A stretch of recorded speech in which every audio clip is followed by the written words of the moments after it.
Então vamos lá. Só para informar o pessoal que está fora, né, o pessoal que está assistindo o curso à distância, que na semana passada não pôde haver aula. Então, a gente está fazendo o seguinte: hoje, dia 11, a gente está dando a aula número 5, agora nesse primeiro tempo, até às 6 horas. Então, às 6 horas, a gente faz a aula número 5, que é para concluir a discussão do modelo Sigma associado ao setor de Higgs. E depois, a partir das 6h15, a gente faz hoje mesmo aula número 6. Só para mostrar que, só para avisar que não teve aula semana passada. O Thiago até na semana passada colocou bem cedo o curso de fóton, né? Sim. Mas essa aula que ficou para ser no sábado, não houve. Então a gente está dando 2 aulas antes. Não funcionou lá. Oi? Não funcionou lá, porque tem uma festa lá, parece que... Porque ele falou que teve uma festa até tarde perto da casa dele, ele não conseguia dormir. Aí quando ele acordou, ele chegou aqui quase 11 horas, né? Aí não deu, não teve o diretor, né? Não teve o retista, então não teve filme. Estava na festa também. Isso, Rodrigo estava na festa, né? Então, nós estávamos vendo já na aula anterior que existe a possibilidade da gente construir uma teoria efetiva, um modelo efetivo dentro da teoria eletrofrágica. E esse modelo efetivo ele se presta a descrever o setor de Higgs fortemente acoplado. Então, nós estávamos falando disso, o limite, né? Vou colocar assim: limite fortemente acoplado. Significa, então, lambda tendendo ao infinito, né? O que significa isso? O limite fortemente acoplado do setor de Higgs.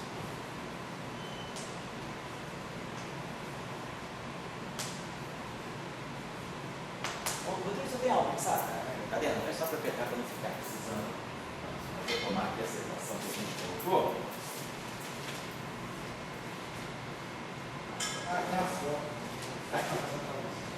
Achada aqui.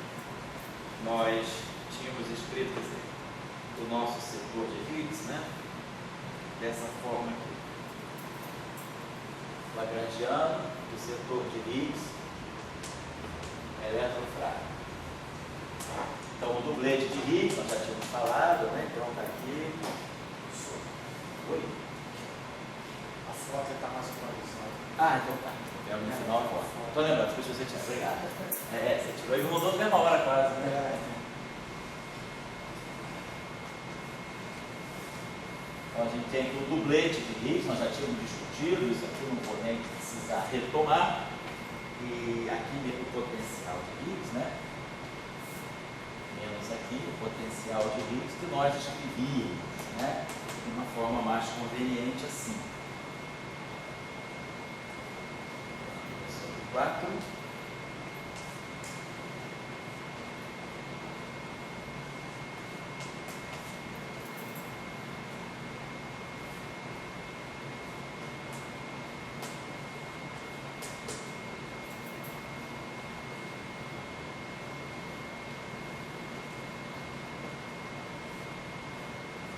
Está sendo escrito desse modo, acho que a gente acabou depois fazendo uma nova. Não tem problema. Está tudo aí. E aí, obrigado. Então, o setor de Higgs, vou pegar no final. O setor de Higgs fortemente acoplado, então esse termo aqui, 2m2 sobre lambda, né? Esse termo todo aqui é o que nós identificamos com menos V2, que é o valor esperado no vácuo, né? Por isso, quebra, é o mínimo, né? Quebra a simetria. Então, nós estamos dizendo, quando o limite é muito, o lambda tende a infinito, o M2 tende a infinito. E o próprio M2 é a massa do Higgs. A massa do Higgs é o puro M2. Então, nós estamos trabalhando, na verdade, num limite em que a massa do Higgs é muito grande, vamos colocar assim, M2 tende a infinito, ou seja, nós estamos trabalhando no limite em que a massa do Higgs é muito maior do que as demais massas.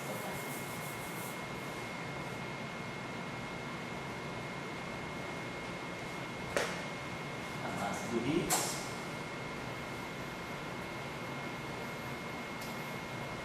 é muito maior do que as demais massas, né? As massas fermiônicas.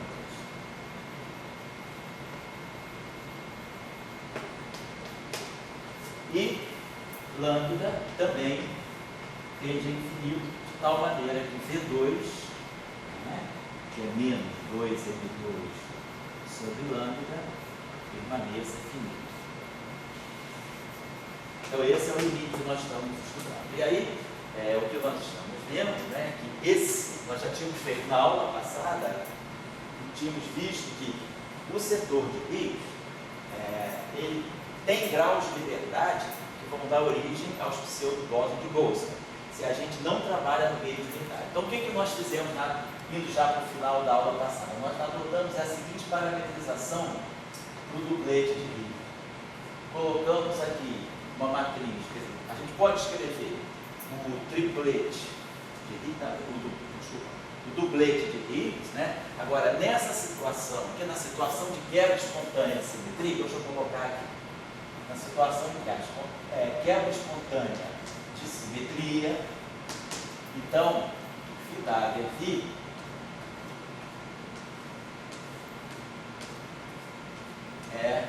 vamos tomar esse limite aqui, quer dizer, φ phi, quer dizer, quando esse lambda, que a gente estava pensando é o seguinte, quando esse lambda tende a infinito, né, então esse acoplamento aqui tende a infinito, mas V é finito, para que a energia não divirja, né, quer dizer, nesse limite em que lambda é muito grande, esse termo aqui tem que tender a zero. Então, já que há quebra espontânea de simetria, φ não pode ser zero, porque φ igual a zero seria módulo de φ ao quadrado igual a zero, então isso aqui não daria quebra espontânea de simetria. Na quebra espontânea de simetria, então, φ, para que esse lambda seja infinito, tenda a infinito e a energia não divirja, é preciso que φ seja igual a V2. Ou seja, esse termo aqui, nesse limite de Higgs fortemente acoplado, nós podemos trabalhar como se essa parte aqui, quer dizer, como o campo de Higgs satisfaz a esse vínculo aqui. Então, esse vínculo aqui, em cima do campo de Higgs, é vínculo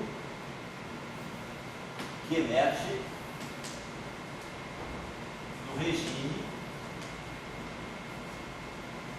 de acoplamento lambda assintoticamente forte. É isso que a gente está fazendo.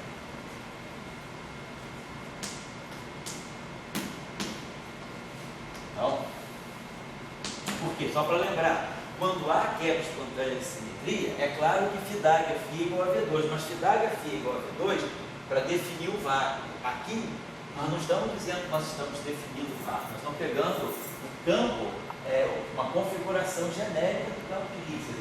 Só para lembrar, quando há quebra espontânea da simetria, a gente coloca que o valor esperado no vácuo do Higgs é φ é V2 só no vácuo.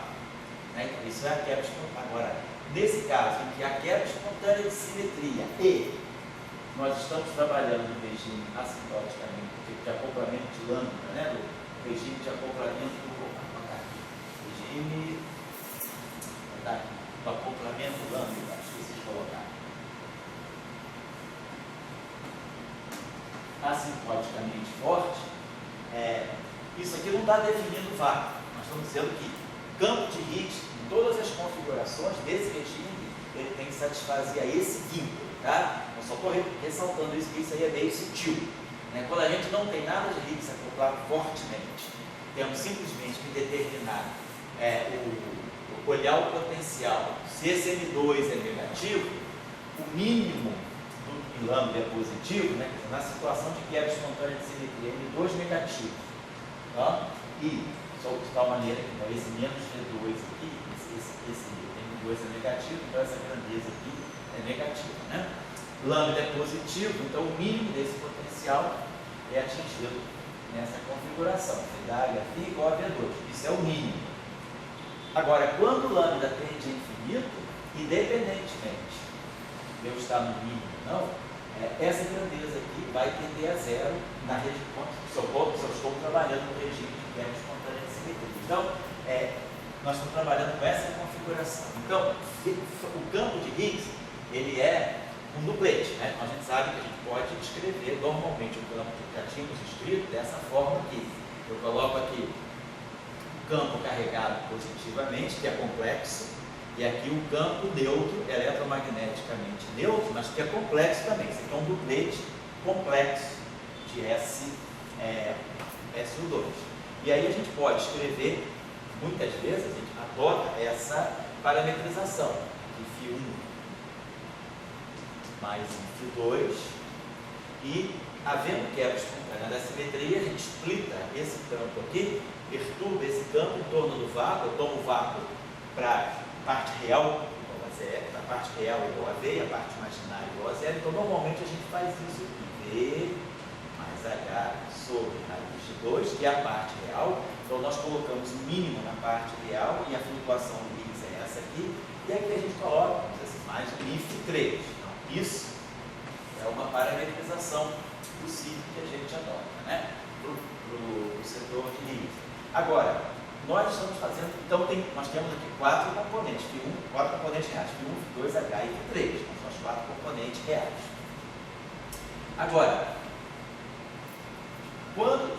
essa é a parametrização que a gente adota se não quiser trabalhar no gauge unitário. Quando a gente trabalha no gauge unitário, φ1 é 0, φ2 é 0, φ3 é 0, e o Higgs fica simplesmente assim.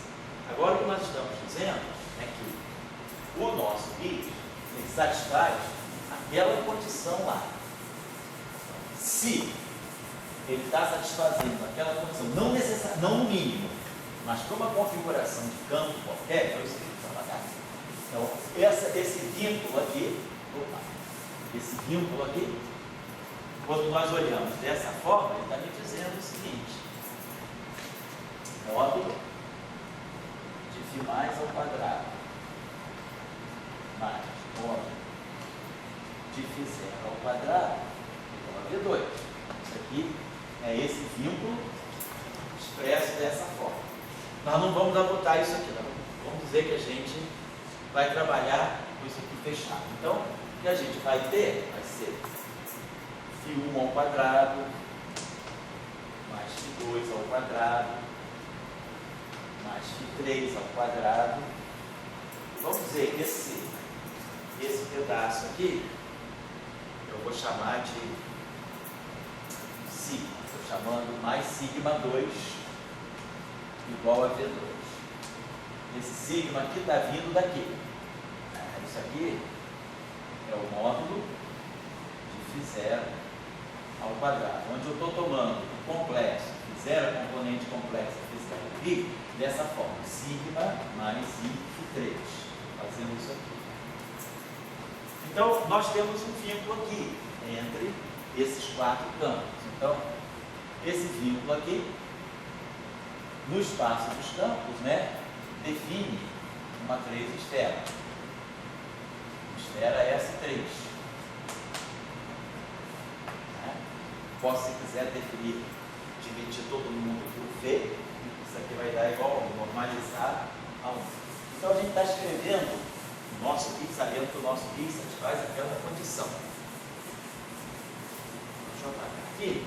Então, uma outra maneira que nós podemos escolher, quer dizer, então o nosso Higgs está escrito dessa maneira, a gente pode, se quiser, reescrever o Higgs dessa forma aqui. Posso colocar aqui o meu sigma, no φ, desculpa, dessa forma. Coloco aqui uma transformação U, eu já defini isso aqui, que pertence a S2, atuando aqui 0, 0, 0, V. Aí a gente normaliza aqui, V sobre tá certo. Então, onde U é uma matriz de SO2, nós sabemos que toda matriz de SO2 depende de 3 parâmetros independentes. E ela define, né, devido à condição de unitariedade, né, quando eu pego, vamos pegar, só para lembrar, a gente falou na aula passada, o que é uma matriz unitária de SO2? Ela tem sempre essa forma assim. Ela tem a diagonal, ela tem a diagonal dessa modo aqui. Fazer assim, matriz SO2.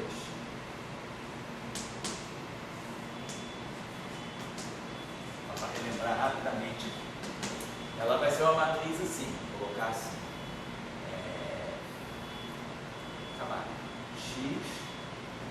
Z e W. Então essa matriz aqui é unitária. Então o conjugado hermitiano dela tem que ser o inverso dela. O inverso dessa matriz, x dado menos YZ, fica W menos Y menos Z, x. Essa matriz aqui inverte a XW menos YZ, x, ZW, e x. Então, agora, essa matriz é SO2. Então o determinante dela é 1. Então esse termo aqui não tem. Esse aqui é o determinante dessa matriz. Então ele é 1. Agora a condição. Isso aqui é o conjugado hermitiano. O conjugado hermitiano dessa matriz. O conjugado hermitiano dessa matriz é x conjugado hermitiano, C conjugado hermitiano, Y conjugado hermitiano, W conjugado hermitiano. Então nós temos esses dois aqui, um são conjugados complexo do outro, quer dizer, W é igual a X conjugado, e o Z é menos Y conjugado. Então, só para lembrar a forma, né, geral de uma matriz SO2, a gente pode colocar sempre assim, X Y menos Y conjugado, X conjugado. E lembrando que módulo de X ao quadrado mais módulo de Y ao quadrado igual a 1, que é a condição de determinante 1. Então, essa é a estrutura geral de uma matriz SO2. Vou apagar aqui. Colocando agora em termos, né, de parâmetros reais, então a gente pode escrever essa matriz assim. X, vamos ver se vai ser um A mais um B, vou colocar assim. Y aqui pode ser um C menos B.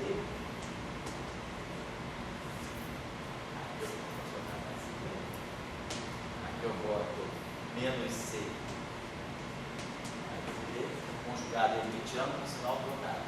E aqui fica A menos B. E aí a condição de determinante 1 é A2 mais B2 mais C2 mais B2 igual a 1, que é essa condição aqui. Basta dividir tudo por V. Φ1 sobre V2, Φ2 sobre V2, Φ3 ao quadrado sobre V2, Φ3 sobre V2 e Φ4 2 sobre V2. Estou dividindo por V2, aí aqui fica igual a 1. Então, esse vínculo que o modelo sigma satisfaz é o mesmo vínculo que uma matriz S2 satisfaz. Com 3 parâmetros independentes lá, 3 parâmetros independentes aqui. E aí a gente pode escrever essa matriz simplesmente fazendo a expansão, que vai ficar A vezes a identidade. Aí a gente pode botar aqui D vezes a matriz ID, vezes a matriz de Pauli sigma X, mais IC vezes a matriz de Pauli sigma Y, e mais ID, a matriz de Pauli sigma Z. Então a gente pode sempre, né, escrever uma matriz S2 dentro dessa parametrização, a identidade e as 3 matrizes de Pauli. Ou seja, uma matriz de S2 genérica, né, eu posso escrever fazendo essa identificação. Eu posso dizer que isso aqui pode ser o meu sigma, então eu teria sigma vezes a identidade, sigma sobre V. Então eu vou botar assim, sigma vezes a identidade.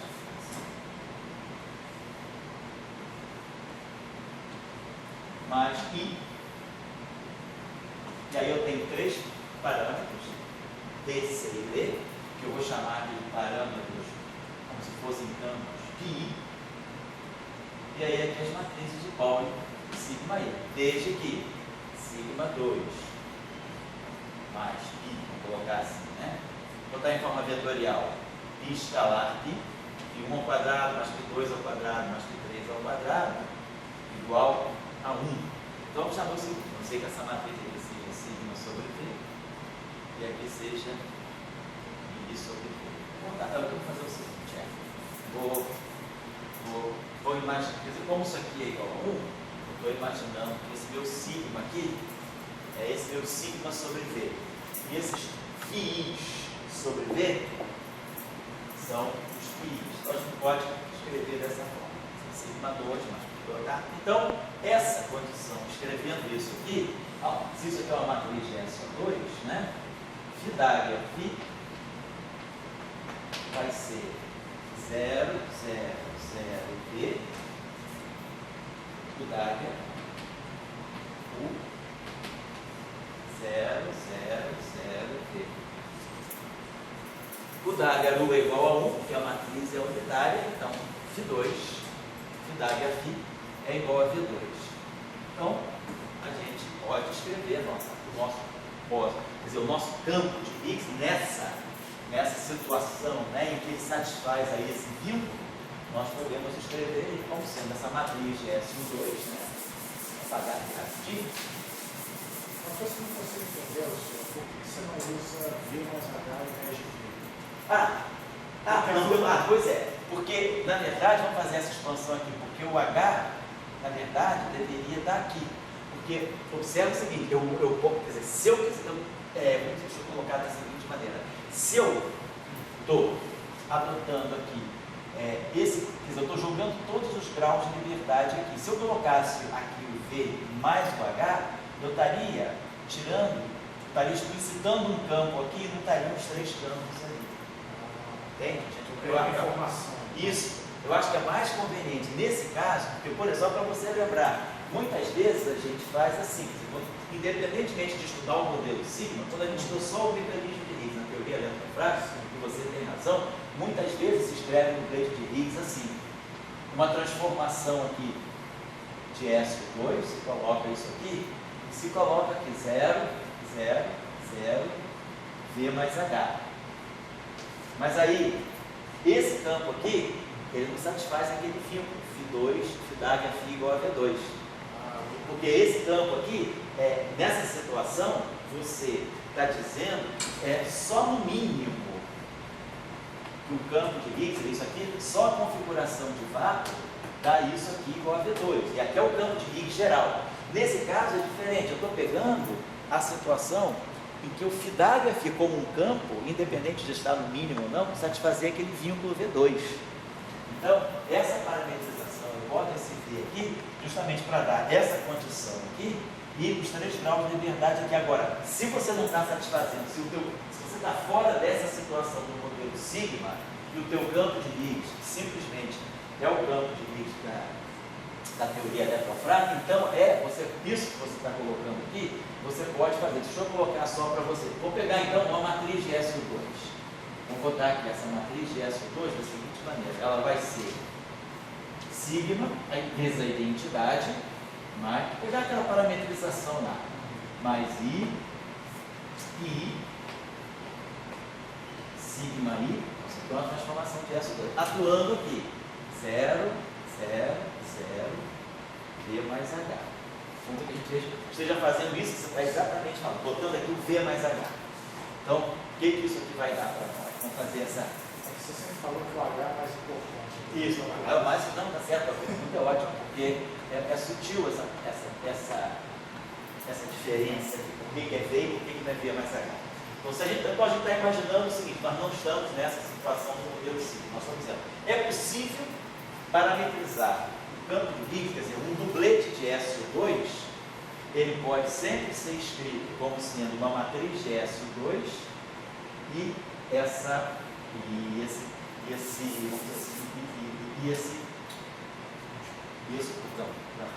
2 por 2, estou fazendo uma besteira.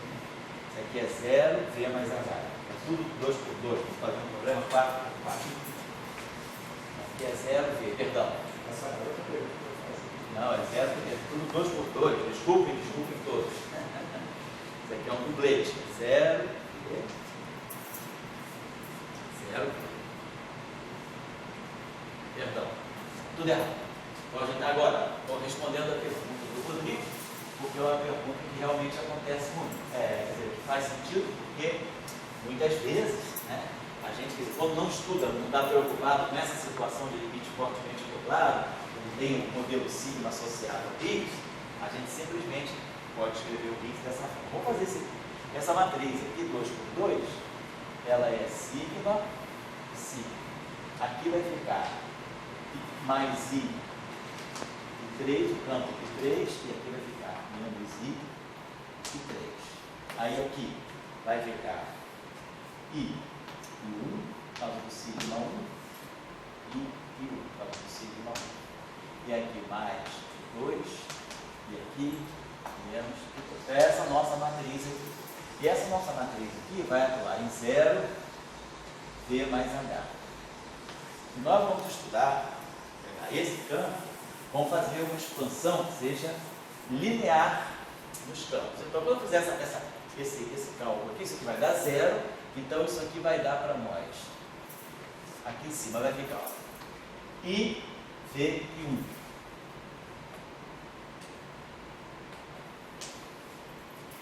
Mais I 1H. Agora, isso aqui é campo, isso aqui é campo, isso aqui é flutuação, isso aqui é flutuação. Então, estou calculando, estou estudando só a primeira ordem, mas aqui eu vou colocar termos de ordem, vou desprezar os termos de ordem quadrática nos campos. Então, se eu pegar só os termos lineares, só as flutuações, eu vou ter 0 aqui, então ficou I, V e 1, I. Aqui vai dar quadrático. E aí vai ficar esse cara aqui, mais V de 2. E depois aqui vai ficar 0, aqui vai ficar sigma V. E aí aqui vai ficar sigma H, é quadrático. E aqui vai ficar menos I de 3, menos I de 3. Então, a gente está vendo que essa parametrização me permite escrever meu campo de Higgs dessa forma. Isso aqui é o campo real, mas I vezes um campo imaginário, mas I vezes um campo real também. Então, isso aqui é o que eu chamo de φ mais. E esse aqui é o campo real e a parte imaginária. É isso aqui que nós chamamos de φ0. Então, eu posso escrever o meu plate de Higgs, imaginando, né, que eu possa colocar aqui essa, quer dizer, eu estou dizendo que em primeira ordem, nas flutuações, ela adquire exatamente essa forma, mas se eu quiser deixar dessa forma fechada, eu deixo. Então, com esse V mais H aqui, eu reproduzo exatamente os graus de liberdade do duplete de Higgs. Então, na teoria eletrofrágica, quando a gente decide trabalhar no meio unitário, muitas vezes a gente faz essa escolha, a gente escreve o nosso φ aqui, aí coloca aqui essa matriz aqui, SO2, e coloca aqui o 0, V mais H. Tá aqui. Então, essa é a. E aí a gente usa o gauge unitário. O que o gauge unitário faz? Ele mata exatamente Q1, Q2, Q3 e deixa exatamente o nosso campo de Higgs aí no gauge unitário. Gauge unitário, na teoria eletrofrágica, o que a gente tem a gente pode escrever o Higgs dessa forma. 0 V mais H. Muitas vezes a gente bota aqui o raiz de 2 para normalizar depois, mas basicamente é isso que a gente faz. Então a gente usa essa parametrização, depois elimina a matriz SO2 por uma escolha de gauge, o Higgs fica exatamente o Higgs real, o valor esperado no VAR, que é a flutuação, que é isso é quando a gente trabalha sem vinculação com o modelo sigma. No caso do modelo sigma, como a gente viu que sigma 2 mais π1 ao quadrado, mais π2 ao quadrado, mais π3 ao quadrado igual a V2, eu tenho 3 graus de liberdade independente. Os 3 graus de liberdade independentes eu jogo todos aqui dentro, e aí eu coloco esse V aqui, e essa condição aqui automaticamente satisfeita. Então, com essa parametrização, φ dado aqui é sempre igual a V2, como vínculo, não é só no mínimo, é como vínculo. Então, é isso que a gente está fazendo. E aí, aqui, se a gente vai lá, aqui,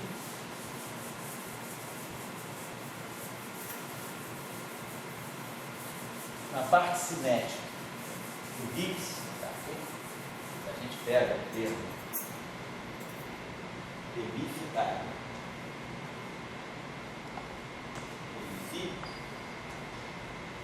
esse campo aí, né, se a gente agora pega essa parametrização aí, então a gente vai ter o seguinte, vai ter, e aí a gente vai usar então phi, é isso aqui, vamos usar phi, vai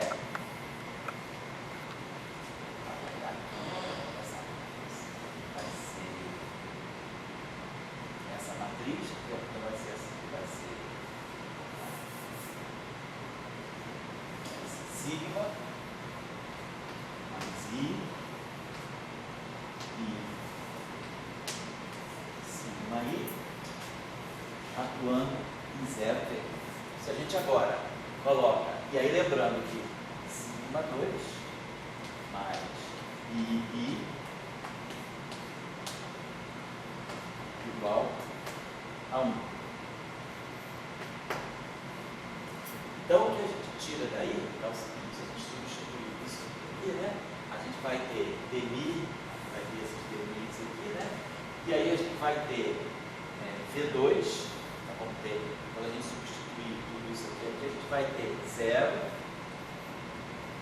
e aí vamos ter aqui dmi sigma menos I dmi pi sigma I, certo? E aqui nós vamos ter, vamos lá, uma vez, peraí, ficou assim, né? Exatamente. E aqui nós vamos ter dmi sigma mais I dmi j sigma j, tudo aqui atuando 0 V.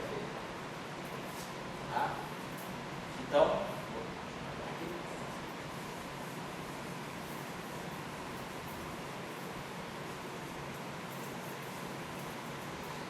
quando a gente atuar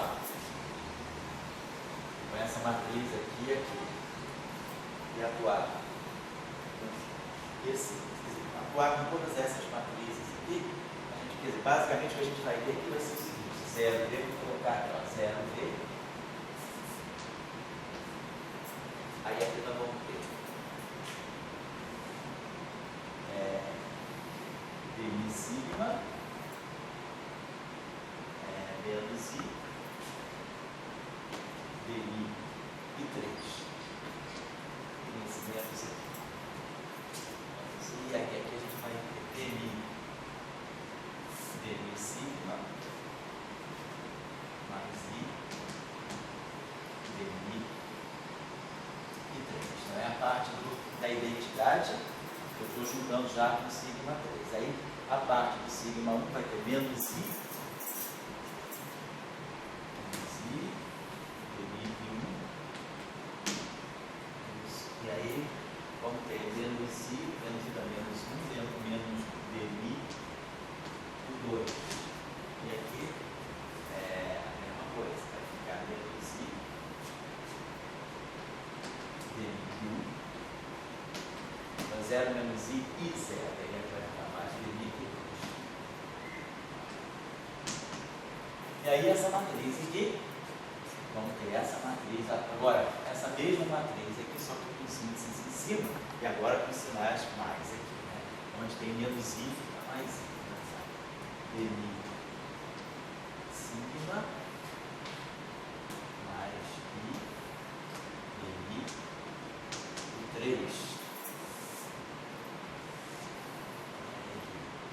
Dmi sigma menos I dmi I3. Aí agora vamos pegar aqui o Q1 sigma 1, vai ficar dmi I,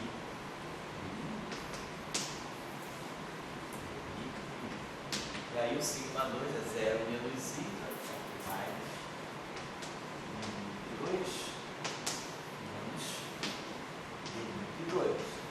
Tudo isso aqui, 0.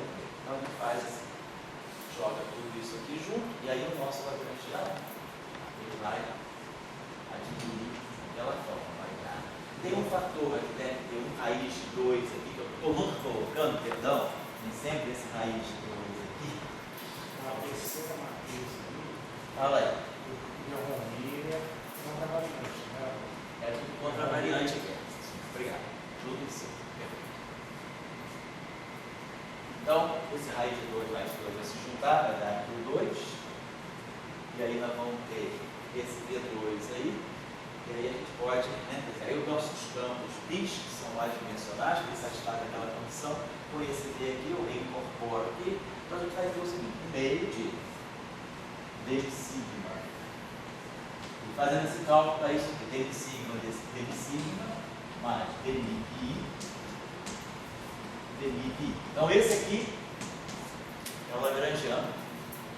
E eu com essa condição, sigma 2 mais mi igual a V2. Eu incorporo esse V aqui na definição dos campos. É só redefinir o campo. Então dá isso aqui. E aí a gente pode eliminar o sigma em função do π. Sigma é mais ou menos raiz quadrada de V2 menos pi, que foi o que nós terminamos na aula passada. E o Rodrigo tem aí no caderno, né? Você confere comigo aí, só um instantinho. Eu vou botar aqui a relação. Então a gente pode escrever substituindo, quer dizer, eliminando sigma em função dos πs, né? Como a gente fez ali, substituindo aqui, a gente pode, no final de tudo, escrever esse nosso lagrangiano como sendo meio o G e J de π de mi e de mi de J. Já adota essa vocação aqui. A dogma introduz uma espécie de uma meta, introduz esse G e J aqui, que acaba sendo para nós delta e J menos I e J sobre V2 menos I escalar aqui, menos π ao quadrado, né? Menos π1 ao quadrado, menos π2 ao quadrado, menos π3 ao quadrado. A gente define essa espécie, vê se isso é, né? É isso aí, né? Então a gente chegou. Então a gente pode tratar o setor de Higgs em termos, né, desses campos aí, desses campos físicos. Então sobram. Quem são? Então, que física é essa? Nós estamos falando da física dos campos que seriam os bósons de Boltzmann, os πis, né? Esses πis aí, eles são justamente aqueles campos que estão na matriz SO2. E a matriz SO2 é a matriz que seria eliminada por rede unitária. Então, esses πis aqui, eles estão fazendo o papel exatamente do setor de Boltzmann, do seu Boltzmann.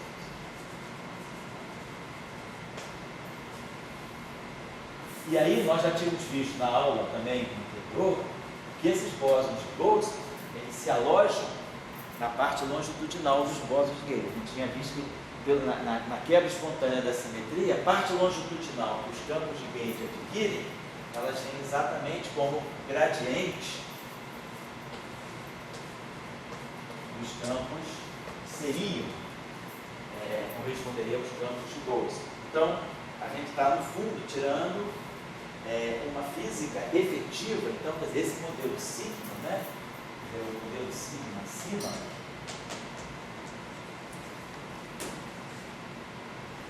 ele descreve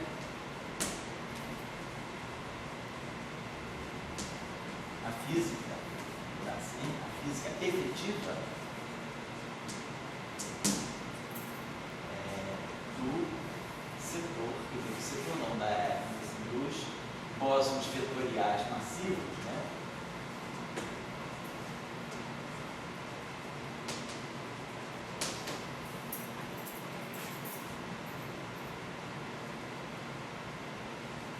Longitudinalmente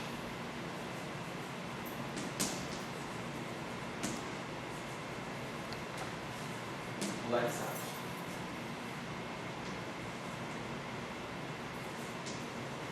A gente está falando, na verdade, W mais menos longitudinal e do Z longitudinal. Vamos dar uma olhada aqui nessa região. Então, nós supomos, né, que esses campos são flutuações pequenas frente ao valor esperado do vácuo. Na teoria eletrofrágil, esse D é que dá na escala de 246 GeV. E os πs são flutuações. Então a gente pode fazer uma expansãozinha aqui. A gente pode escrever o nosso lagrangiano da seguinte maneira.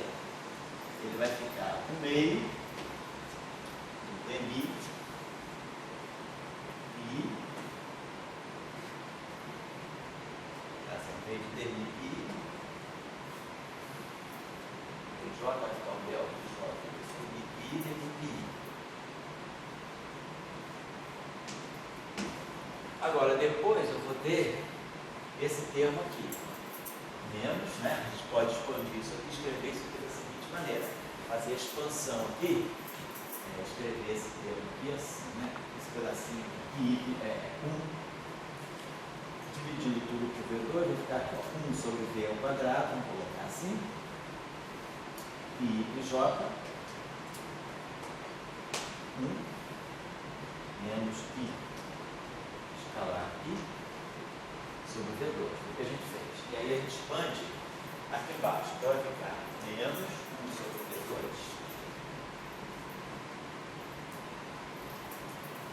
menos 1 sobre V2, e aí aquela expansão binomial vai ficar 1 mais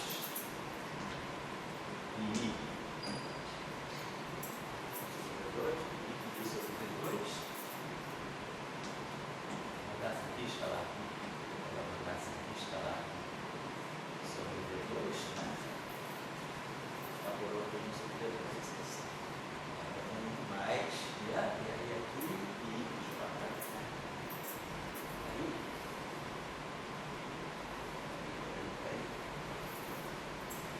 isso mesmo, né? Dmi, tá, vamos colocar esse termo aqui, e aí aqui tem I de J. Depois nós temos dmi pi e dmi j.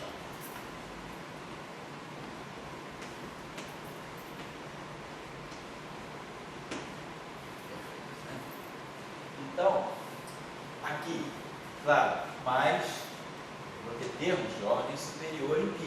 Aqui nós temos termos de ordem π4, termos aqui, vamos ter mais termos, aqui nós temos termos de ordem π6. Vou botar aqui mais ordens mais altas, ordens altas. Se a gente quiser pegar as primeiras flutuações, quer dizer, o termo mais baixo aqui, ele vai ficar menos 1 sobre V2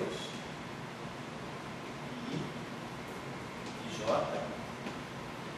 dmi pi dmi j. Esse é o termo mais baixo.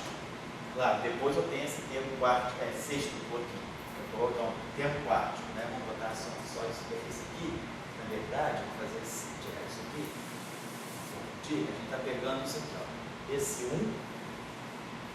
com esse pi de J, com essas derivadas aqui. Estou pegando esse termo aqui,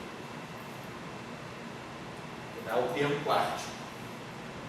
Campo, derivada do campo, derivada do campo. Mas aí aqui já vai aparecer um termo C, mais ordens altas.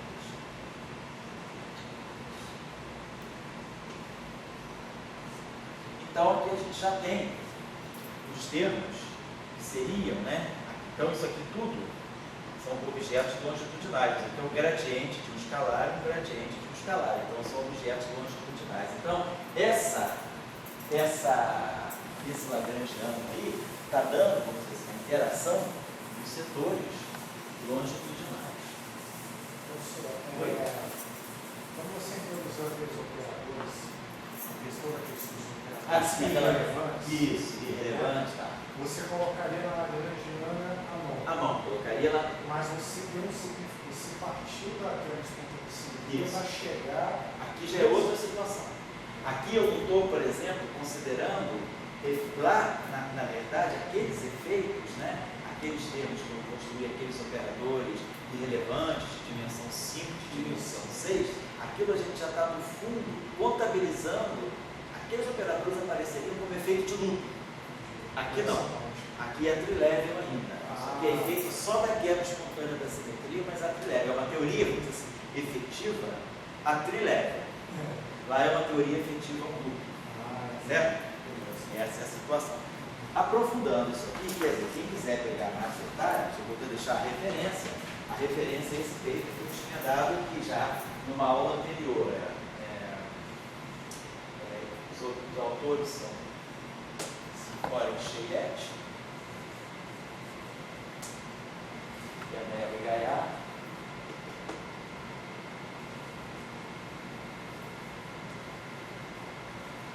E aí esse artigo aqui, Physics Letras B,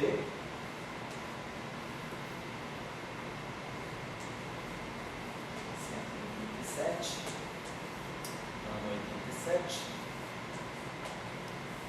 Então, quem quiser aprofundar, pode pegar esse trabalho aqui. E aí, aqui depois, mais à frente, eles discutem, né, como relacionar esses termos aqui realmente com as partes longitudinais. Mas o que sai daqui, basicamente, trabalhando esse termo aqui, que está aqui, a gente pode definir essas combinações, quer dizer, essa combinação I1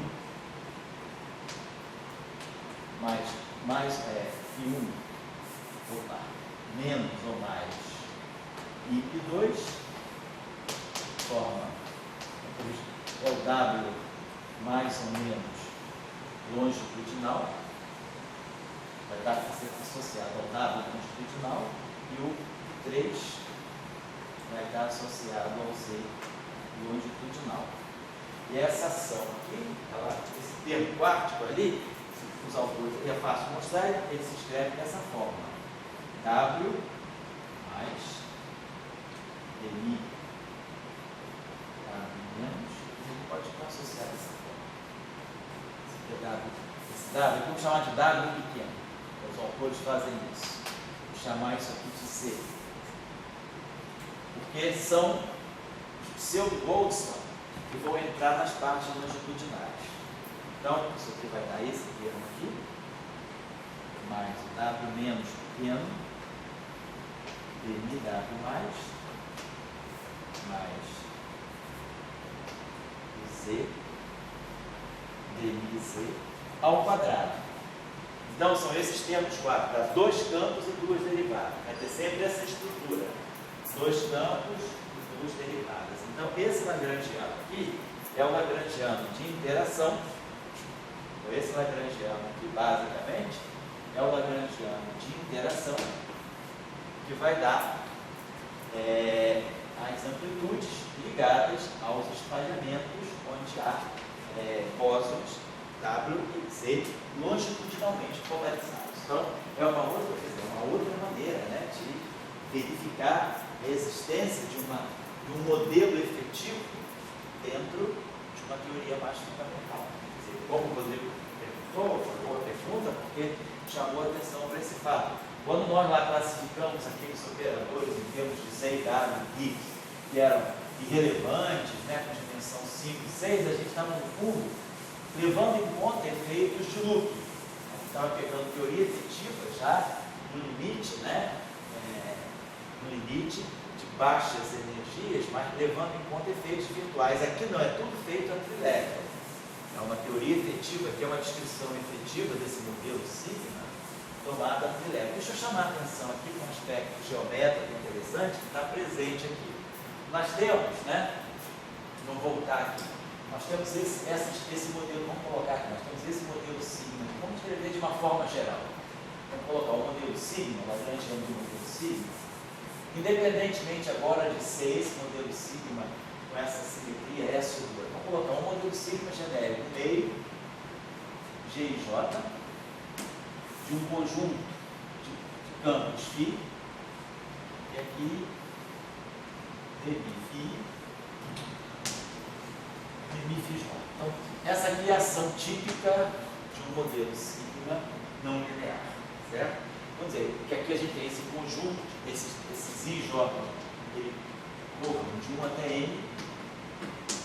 Então, nós temos um modelo sigma, né, com dimensão N aí, nós temos uma E essa métrica é uma métrica N por N, quer dizer, a métrica de um espaço N-dimensional.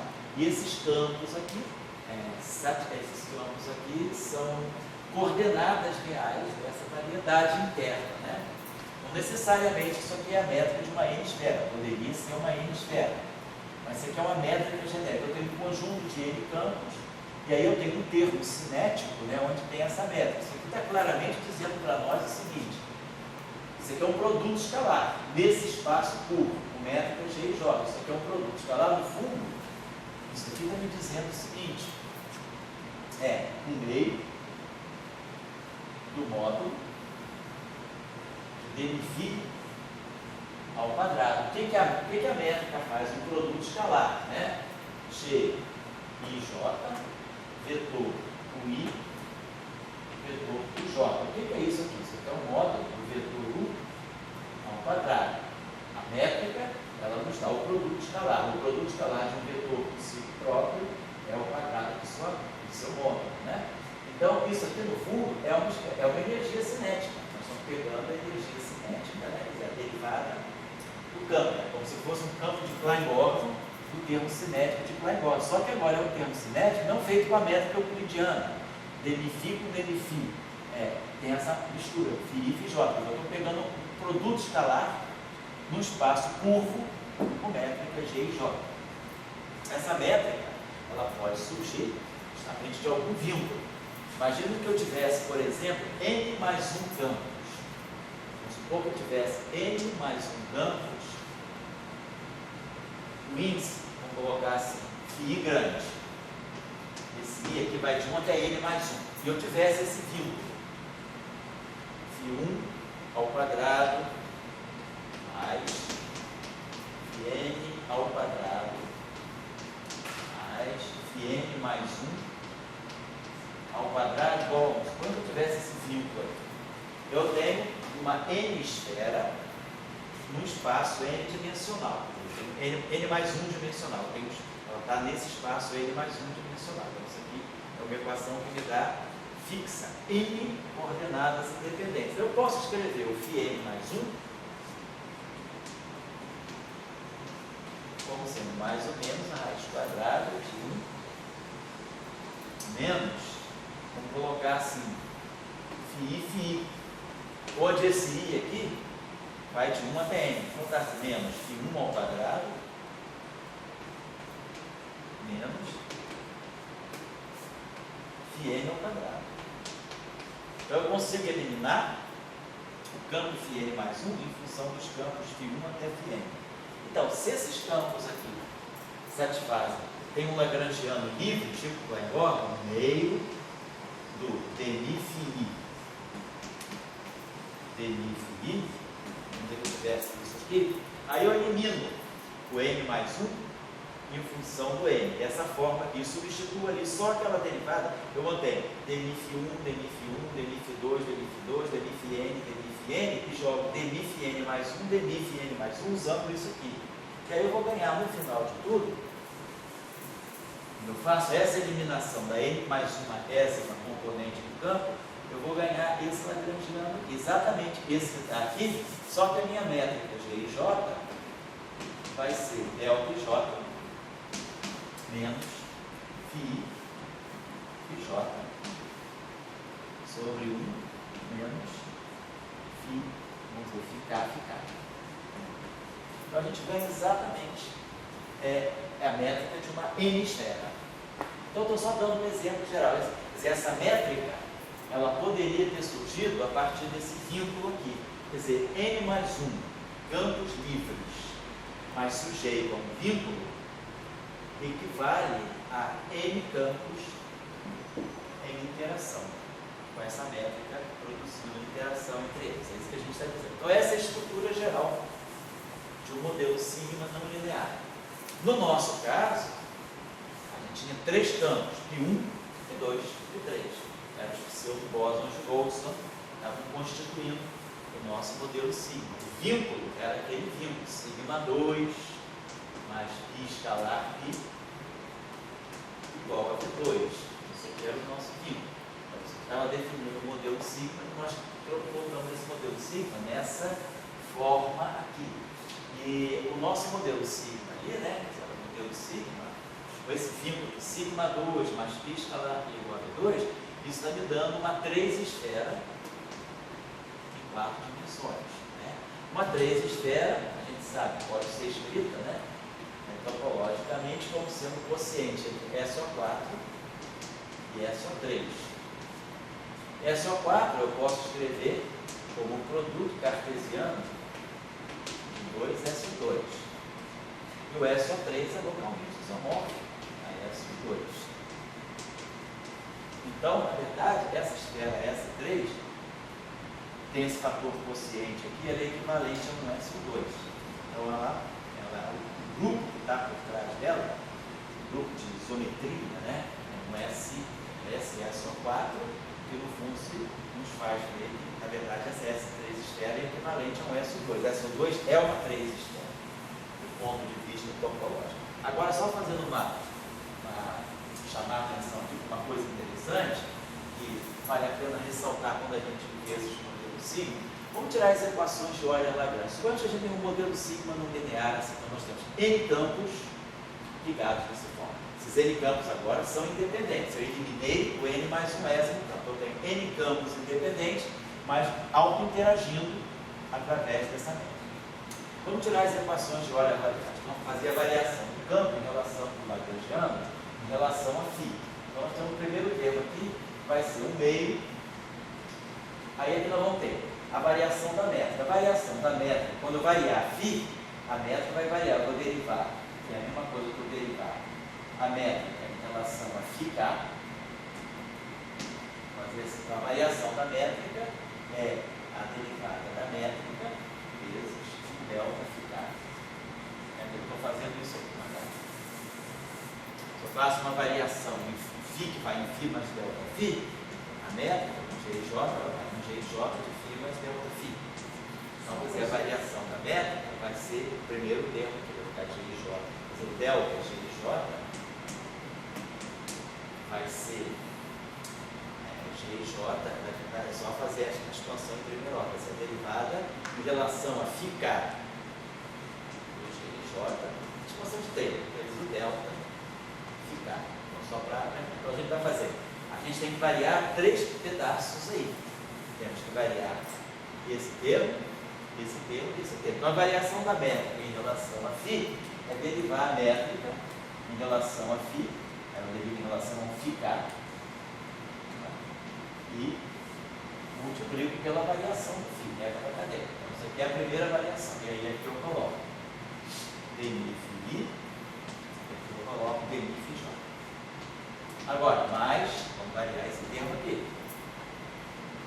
Mais o meio, GJ, φ, dmi, delta φ, vezes dmi φj. Mais o meio, GJ, dmi φ,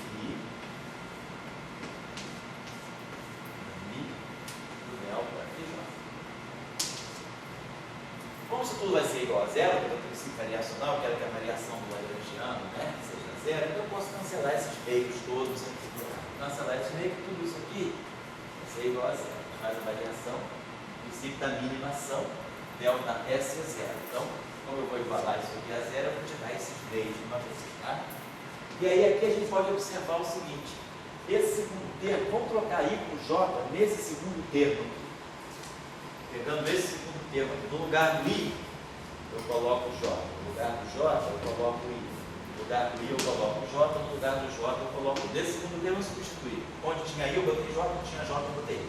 Mas agora, a métrica é simétrica. Então, isso aqui é G e J. Então, isso aqui comuta, né? Dmi delta φ. Então, esse segundo termo é igual ao primeiro. Então, eu posso botar um fator 2 aqui. 2 vezes G e J. Então, vamos melhorando isso aí aos poucos. Deixa eu apagar aqui. A gente agora quer fatorar um delta φ. Um delta φ que tenha o mesmo índice em relação a todos os termos. Então vamos lá. Vamos ver aqui o seguinte. Vamos fatorar aqui delta ficar. E aí aqui a gente vai ter esse termo aqui, eu vou ter que liberar esse delta φ. Para eu liberar esse delta φ, eu vou ter que fazer uma integração por partes. Vou jogar esse d para cá, e depois vou jogar esse d para cá. Então, integrando por partes, esse segundo termo vai ficar assim, ó, menos 2 dmi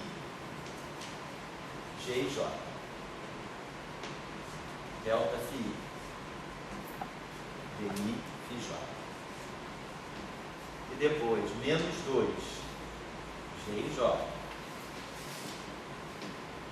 delta φ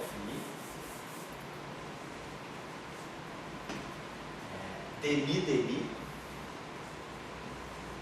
e φj. Integrei por partes, né, para poder liberar esse delta φ. Então, jogo uma derivada para cá e jogo a outra derivada, vai dar uma derivada segunda. Mas aqui eu tenho que ficar. Então vamos fazer essa troca aqui. Vamos chamar o delta φ que está aqui e aqui de cá. Então vamos chamar o I de cá. O I vai virar cá, o I vai virar cá. O I aqui vira cá e o I aqui vira cá. Só para poder ficar como é que se diz, um fator comum, delta ficar.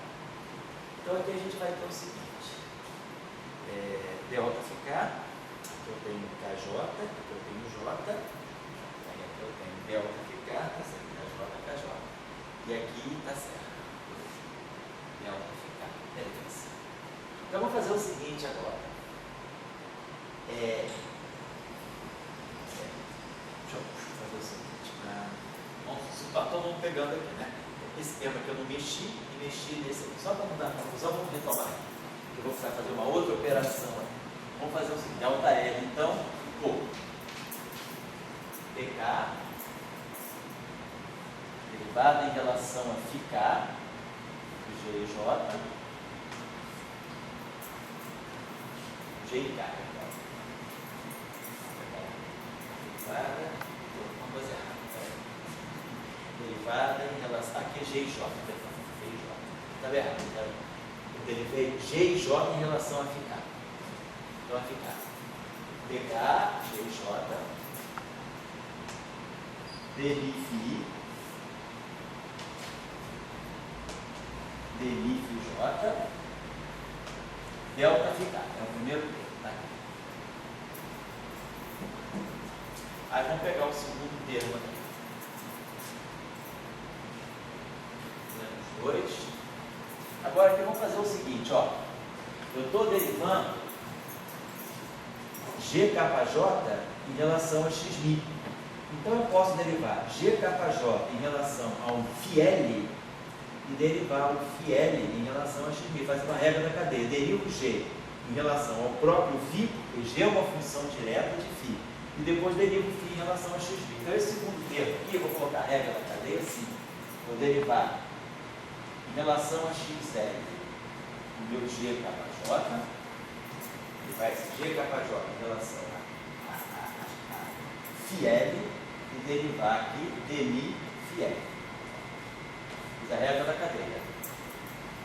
E aí mantenho aqui, delta ficar.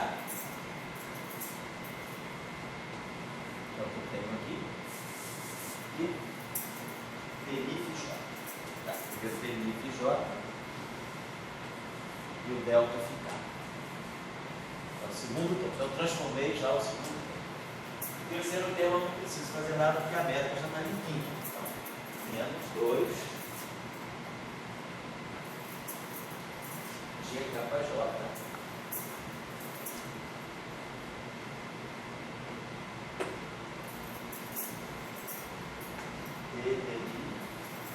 derivada segunda dmi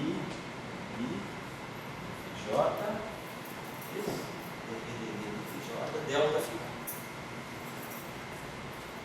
Então, assim, a gente já conseguiu fatorar esse delta ficar. Aqui a gente observa o seguinte, ó, simétrico em J, simétrico em J, tudo direitinho. Aqui é simétrico, é a mesma coisa. Aqui está dando capa J, né? Isso. Agora aqui eu tenho simétrico, isso aqui é opa. Aí não, isso aqui não. Tá. Isso aqui, essa combinação aqui é simétrica em LJ. Que é DMIF L e DMIF J. Então isso aqui é simétrico em LJ. Se isso aqui é simétrico em LJ, só a parte simétrica em LJ aqui vai contribuir. Né? Então a gente pode fazer o seguinte, como isso aqui é simétrico em LJ, eu vou simetrizar isso aqui em LJ. O que significa simetrizar em LJ? Significa substituir por um meio de DL GKJ mais DJ GKL. Então eu vou simetrizar aqui em relação a JL. Então esse termo aqui, esse 2 aqui vai cancelar, porque eu vou botar aqui para simetrizar, eu vou botar um meio. Então o 2 vai cancelar. Vai ficar DL GKJ, DL GKJ, mais, estou simetrizando em LJ, mais DJ GKL. Está aqui. Então simetrizei em LJ. Aqui está em IJ, aqui está simétrico, e esse termo aqui é GKJ, mas aqui eu não tenho nenhuma simetria definida, então não preciso mexer na métrica. Aqui eu só simetrizei porque ali já é uma combinação simétrica. Vamos fazer o seguinte, para ficar parecido aqui. Aqui eu tenho esses índices aqui estão saturados. Espera, vamos botar aqui. Aqui eu tenho IJ, aqui eu tenho J. Eu vou chamar o seguinte, desse termo aqui, eu vou chamar simplesmente como o índice L é um índice saturado, eu vou chamar o índice L de índice I. Então esse L aqui vira I, esse L aqui vira I, e esse L aqui vira I. Só renomeei índice para poder ficar, ó. DMIF I, DMIF J, DMIF I, DMIF J, delta ficar, delta ficar. Então tá certo. Então, a gente pode já começar a encaminhar da seguinte maneira. A equação de Euler-Lagrange sai daí agora, é só eliminar o delta ficar. E a equação de Euler-Lagrange já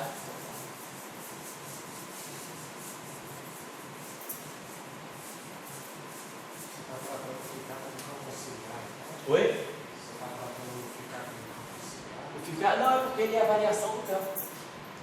É porque é a variação que sobrou. Que a gente fatora quando tira a equação de Euler-Lagrange. O delta Aqui, fica. geralmente, quando você usa o Euler-Lagrange, você aplica no campo auxiliar, normalmente, você eliminar ele para a sua original. Isso, dá para o Lagrange. Exatamente, isso que eu estou fazendo aqui. Eu vou eliminar ele e vou ganhar a equação de campo agora. Então vamos fazer o seguinte: isso tudo aqui tem que ser igual a zero.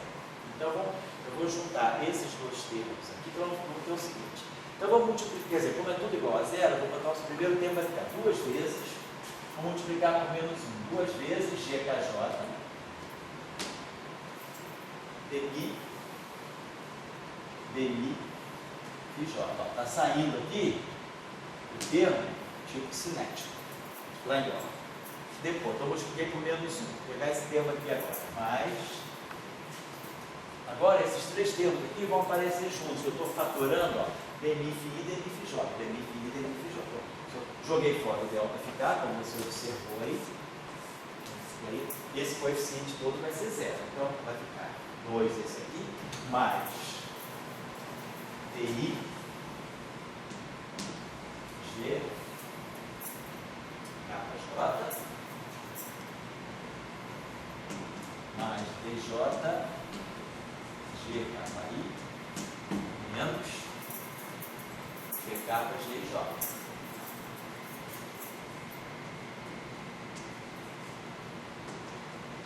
DMI, DMIJ. Tudo isso aqui, então, igual a zero. Isso aqui é simétrico em J, e isso aqui é simétrico em J. Faz a conexão, exatamente. Então agora a gente pode dividir tudo por 2. Bota esse meio. E aí agora eu tenho essa métrica aqui, KJ. Eu posso multiplicar pelo inverso da métrica, por um GLK. O GL, então, posso multiplicar aqui, vou botar aqui um GLK e vou botar aqui um GLK. Só que GLK para GKJ vai dar um delta de KL, JL. Então, quando eu colocar essa métrica inversa aqui, eu vou produzir um delta de Kroner, que é GLJ. J. Então o J vai virar L.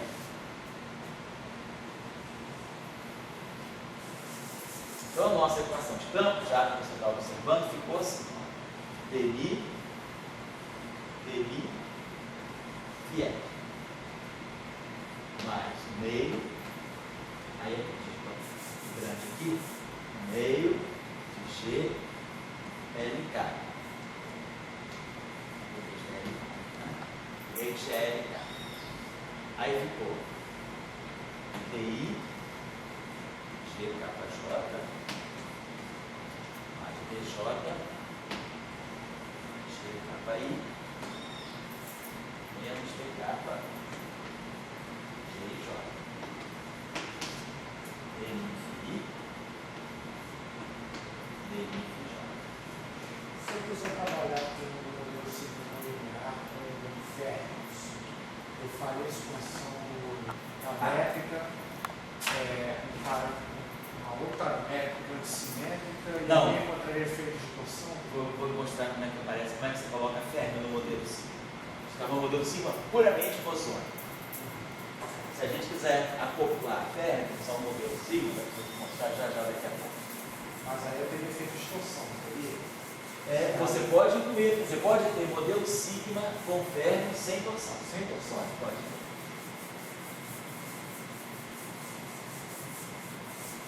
Vamos lá então. O que vai ter? Então agora, esse termo aqui, ó, isso aqui, para quem está lembrado, como você lembrou, né? Isso aqui é justamente a conexão de Cristóforo, né? A conexão afim. Isso aqui é o gama, L e J.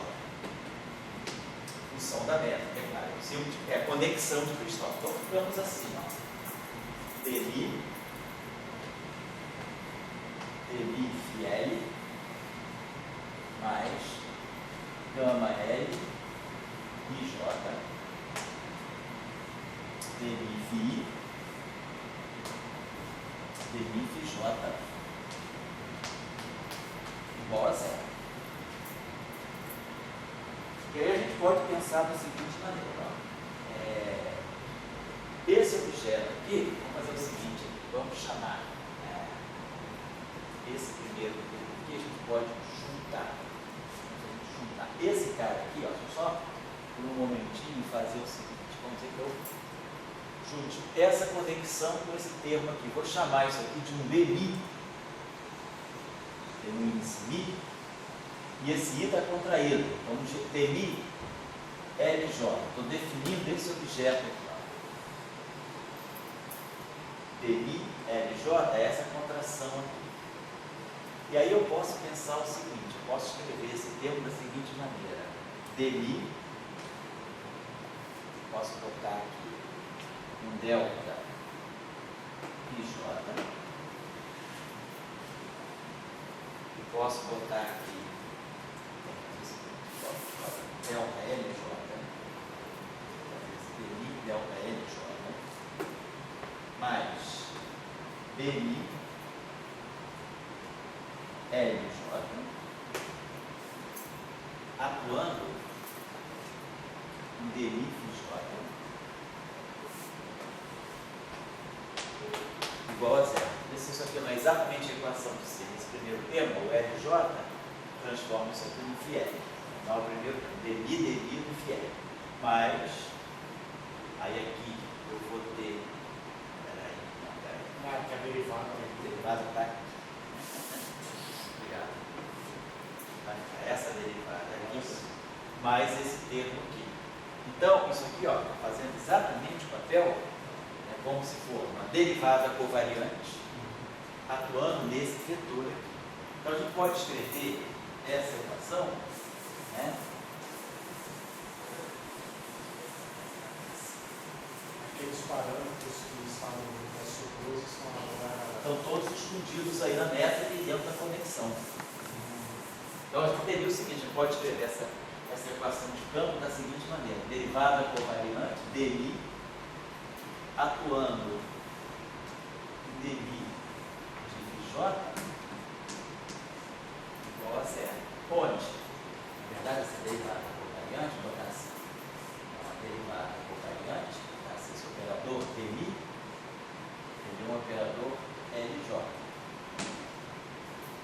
essa derivada covariante, né? Por que isso aqui é uma derivada covariante? Vamos ver já já. Então, eu pude escrever essa equação nesse objeto. Por quê? Porque se eu fizer uma transformação geral de coordenadas na variedade, imagina que eu faça uma transformação que a gente chama de diffeomorfismo. Eu pego meu φj, leve um filinha j, uma transformação geral de coordenadas nesse espaço curvo dos campos. Então, é claro, a derivada de mi, filinha j, eu vou poder escrever assim. A derivada de filinha j em relação a φmi vai ser a derivada de filinha j em relação a um φm de mi φm. Então, o que a gente observa? Os campos são coordenadas, portanto, não são objetos covariantes, são coordenadas. Agora, as derivadas dos campos se transformam com esse jacobiano aqui. Isso aqui é a lei típica de transformação de um vetor.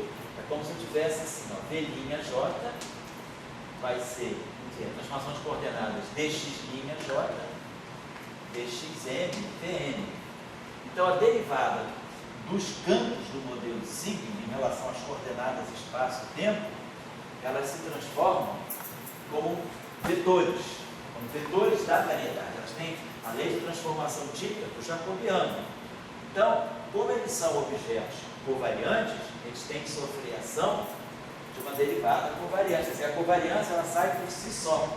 Como esse objeto aqui, por construção, ele já sai covariante, quem tem que estar atuando dele é uma espécie de uma derivada covariante. Agora, se isso é uma derivada covariante, esse objeto aqui tem que ser uma conexão.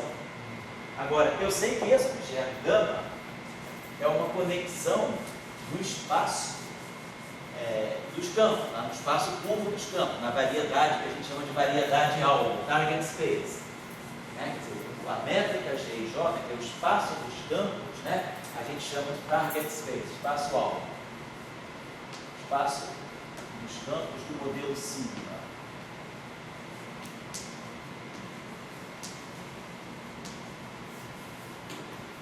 A gente chama de target space. Então, essa conexão é uma conexão do espaço do modelo sigma, do espaço alvo. Agora, esse objeto aqui a gente definiu assim, ó, Dmi LJ, ele foi definido dessa maneira. A conexão lá do espaço alvo, quer dizer, o gama LIJ, Dmi IJ.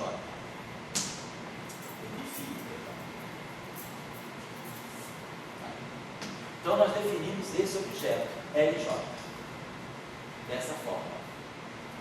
Então, essa conexão aqui, ela é uma conexão que se transforma como tal, ela é uma conexão no espaço alvo. Agora, vamos fazer o seguinte, se a gente faz uma transformação